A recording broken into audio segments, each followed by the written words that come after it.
Do you think of yourself as evangelist? I've heard you compared to Billy Graham and the late Father Divine, who, of course, we all know about here in Philadelphia because this was his headquarters. How would you describe yourself to someone?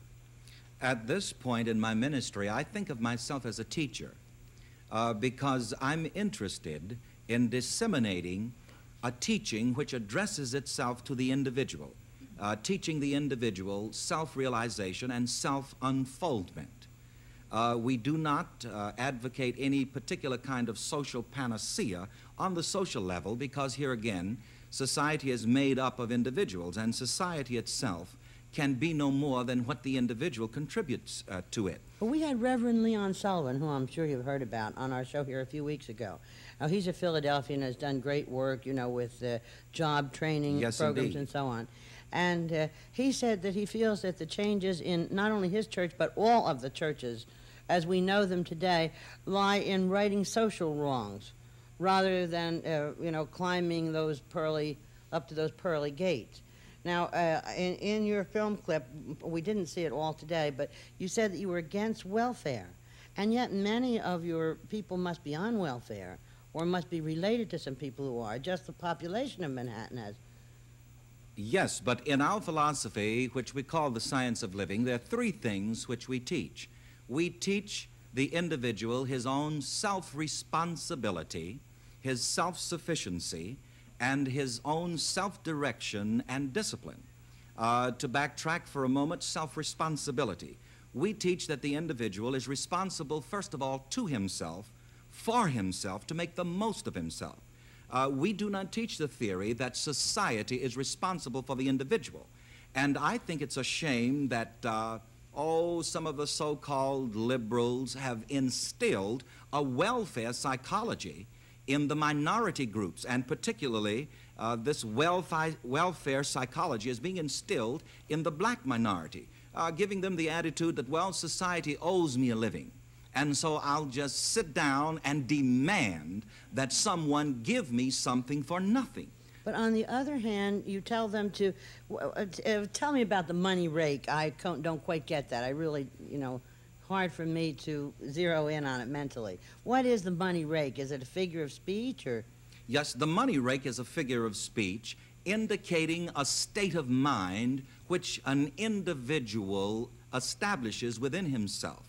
As a matter of fact, whatever state of mind the individual establishes within himself will rake or draw or magnetize him for whatever he has instilled within his own mind. Are you trying to tell me that if I sit here and dream money, money, money, sees and sees, I'm not trying to be funny. Yes. But that the power of suggestion will attract money to me? We call this visualization, and visualization has power.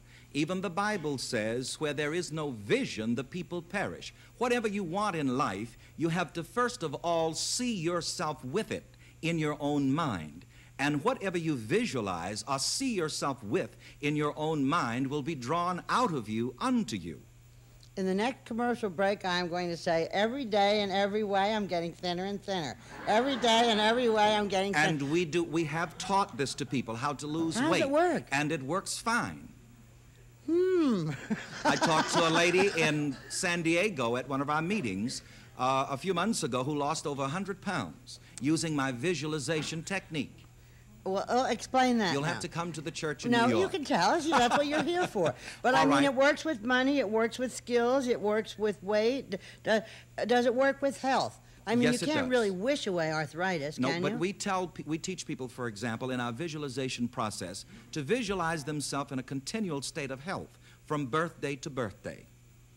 And here, because some tampering dangerously, though, aren't you? Let's say if someone has diabetes, you might wish an ulcer away by having more inner peace.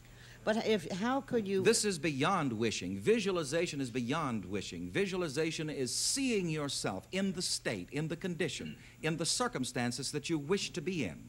And there's something mystic, there's something powerful about visualizing yourself in the state that you wish to be in. Because once you accept the idea that you can be, do, and have the good which you desire, all of the ideas and the modus operandi necessary for the accomplishment of the idea which you have accepted will happen. You will be led in the right directions. It sounds lovely. We have It to take happens time all the again for a time. commercial break. And we get letters from all over telling us how this is working for people. As a matter of fact, every Sunday people come to my church and bring me keys to new Cadillacs which they have gotten since they visualized them with me the Sunday before. In 1 week? Absolutely, in 1 week. Commercial break. I'm going to go out and wish myself a And roll. also new homes. Everybody in the audience is wishing for a Cadillac or better. You're reported to have a lot of cars. The church owns a lot of cars. I don't personally own any cars. But you came in a Rolls. Yes, but let me make this clear, you know, that our church is very rich, it's very wealthy, very successful, and very prosperous, and we make no apologies for it. Oh, we didn't expect you to apologize, but you told me you would be willing to discuss your own possession. You know, the rings and is that a diamond wristwatch? I have to put on my glasses to see. Yes, I it can is. see that it's gold, but I couldn't tell whether those were, you must get some bigger diamonds. Well, first of all, if my philosophy does not work for me, I have no right to offer it to anyone else. Well, do you feel that the people begrudge it to you, or do they